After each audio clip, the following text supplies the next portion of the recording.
Good morning everyone. Good morning. My name is Palak Kumari, student of class 11 science, and today we will be the reading chapter locomotion and movement. 17.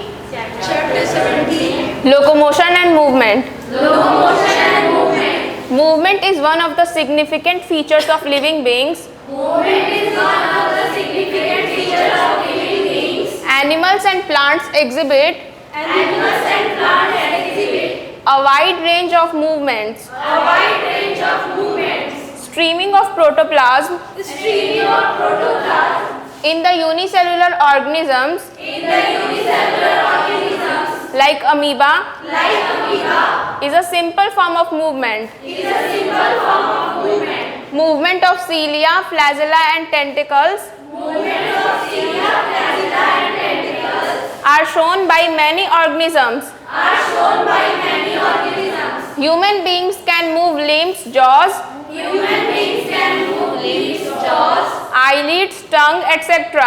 eyelids, tongue, etc. Some of the movements result in Some of the movements result in a change of place or location. a change of place or location. Such voluntary movements Such voluntary movements are called locomotion. are called locomotion. Walking, running, climbing, Walking, running, climbing, flying and swimming flying and swimming are all some forms of locomotory movements. are all some forms of locomotive movements. Locomotory structures need not be different Locomotive structures need not be different from those affecting other types of movements. from those affecting other types of movements. For example, For example, in paramecium, in paramecium, cilia helps in the movement of food cilia helps in the movement of food through cytopharynx through cytopharynx and in locomotion as well.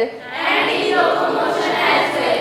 Hydra can use its tentacles Hydra can use its tentacles for capturing its prey for capturing its prey and also use them for locomotion. and also use them for locomotion. We use limbs for changes in body postures We use limbs for changes in body postures and locomotion as well. and locomotion as well. The above observation suggests that The above observation suggests that movements and locomotion cannot be studied movement and locomotion cannot be studied separately. separately. The two may be linked by stating that The two may be linked by stating that all locomotions are movements, all locomotions are movements, but all movements are not locomotions. but all movements are not locomotions.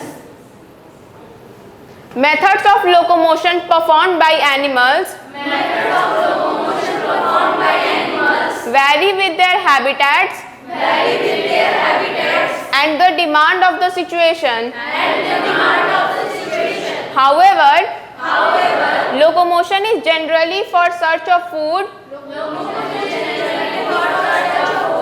shelter, mate, shelter made, suitable breeding grounds, suitable breeding grounds, favorable climatic conditions, favorable climate conditions, or to escape from enemies or predators. or to escape from enemies or predators.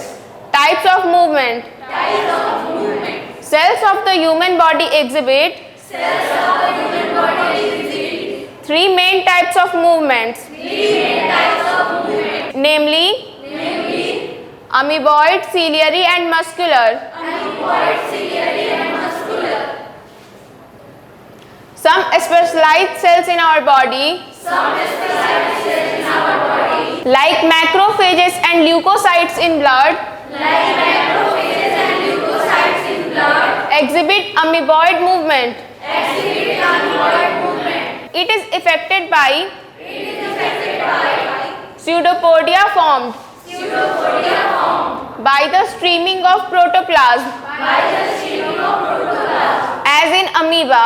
as in amoeba.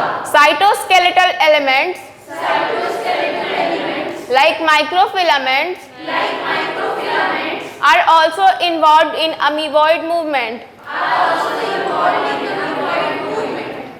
Ciliary movement occurs in most of our internal tubular organs, which are lined by ciliated epithelium. The coordinated movements of cilia in the trachea help us in removing dust particles and some of the foreign substances inhaled along with the atmospheric air.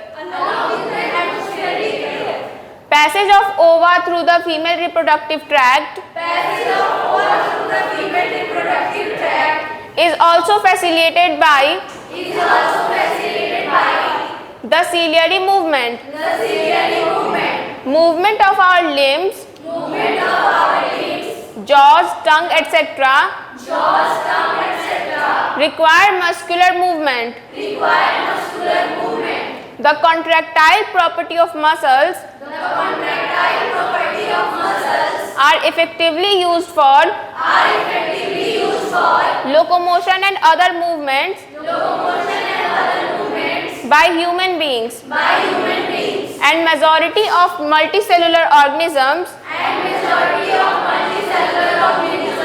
locomotion requires a perfect coordinated activity of muscular, skeletal and neural systems.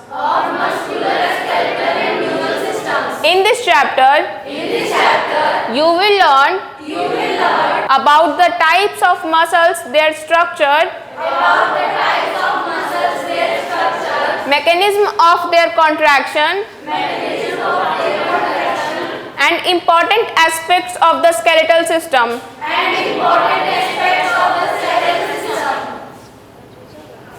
Muscle.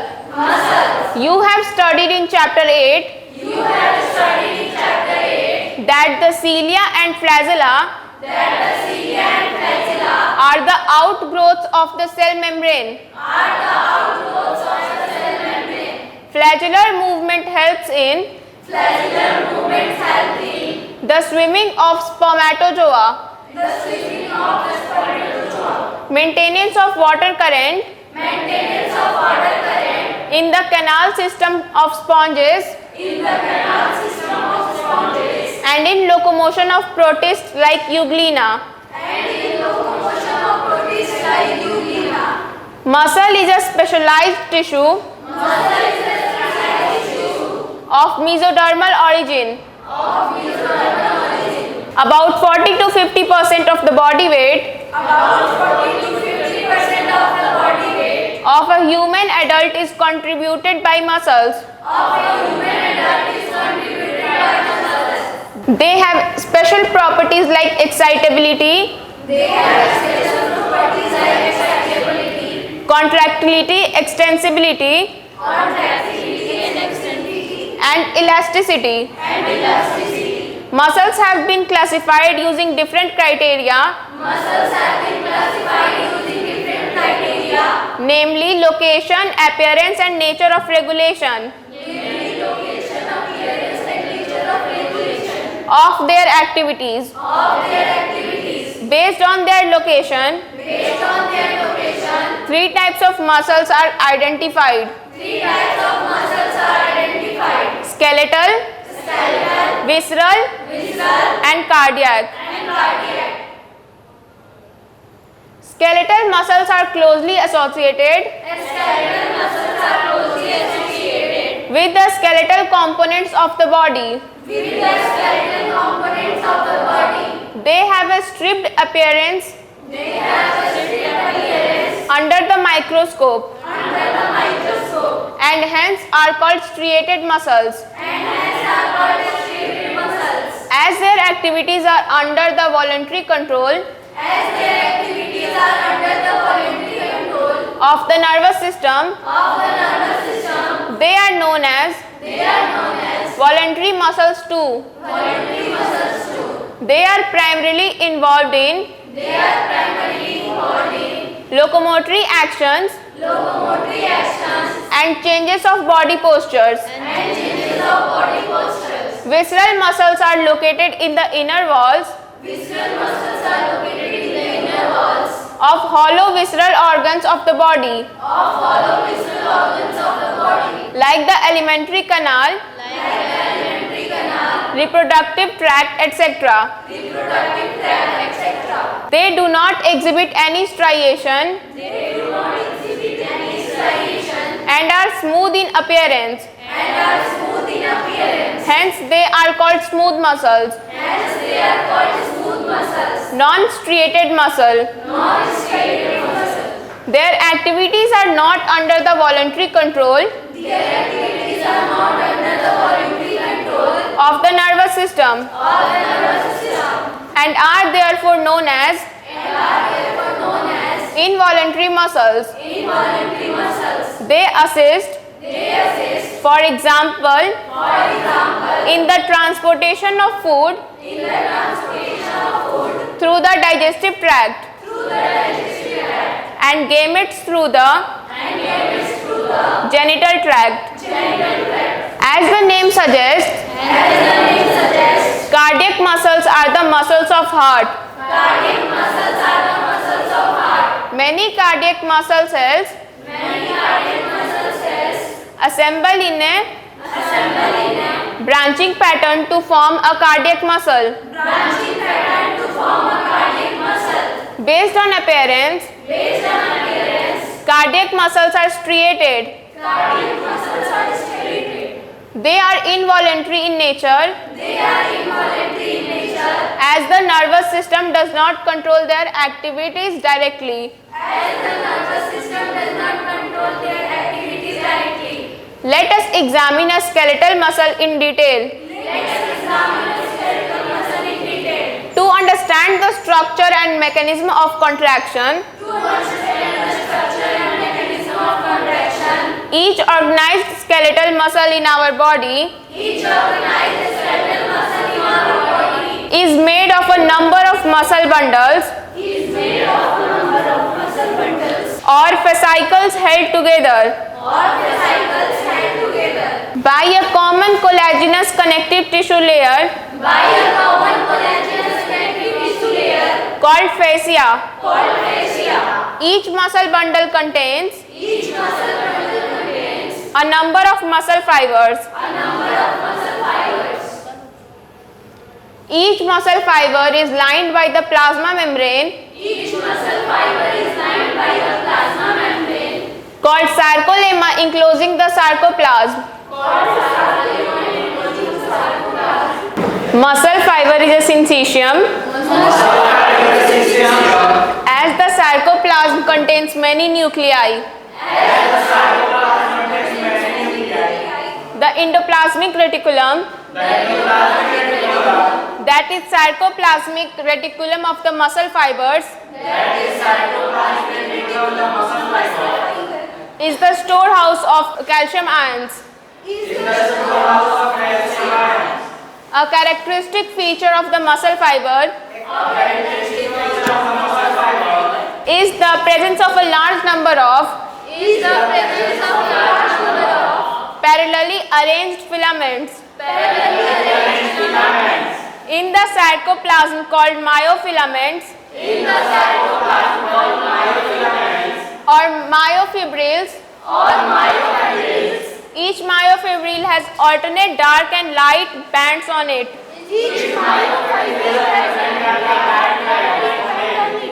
A detailed study of the myofibril has established that the striated appearance is due to the distribution pattern of two important proteins, actin and myosin. The light bands contain actin and is called I band or isotropic band, whereas the dark band called A or anisotropic band contains